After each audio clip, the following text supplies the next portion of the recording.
voice acting and continuing all these other characters?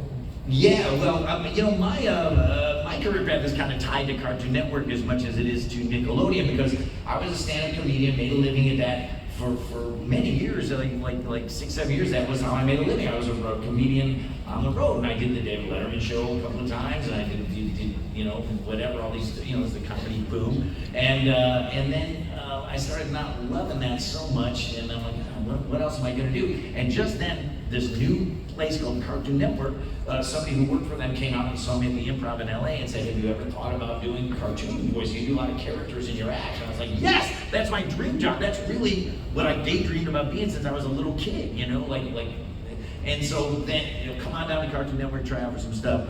And if they were just starting.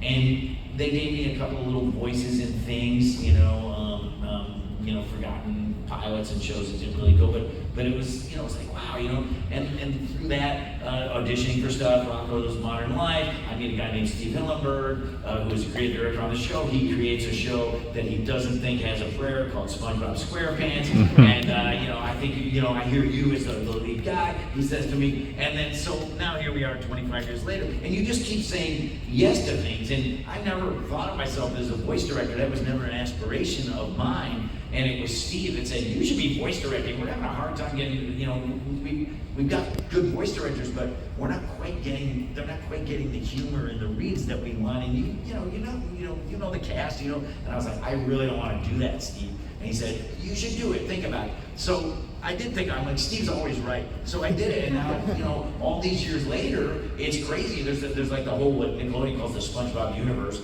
The SBU, and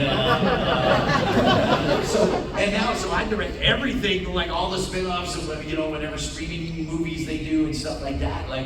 So wow, it's this whole other career. And then from that, places like DreamWorks and stuff go, hey, we hear you're good with kids and inexperienced voice actors and little kids. We have both of those on this show that we're doing. And so just one thing leads to another, and you just want to keep being challenged, right? That's I see that in you, Bob. You just want to keep, you still have ideas all the time. You were telling me about it today. You just want to keep being challenged and keep coming up with stuff and feeling that creative.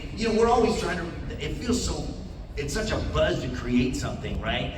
To design that toy or that ride or that show or that, come up with a voice that fits that character. And it's kind of like endorphins get released. It's kind of like, you know what I mean? And then I think you're just trying to recapture that wave again and again, like catch that perfect wave a million times through your life as much as you can. And that's what you do. Well, I thought it was interesting that Bob did King Kong, right? Oh, the Universal attraction. Oh, well, what Tom just said a few minutes ago is never say no. Always say yes when somebody asks you to do something, especially if you've never done it before. Yes. In my case, yeah, as long as it's not into career opportunities. Yeah. If it's just some weird guy in the park, don't say yes to him.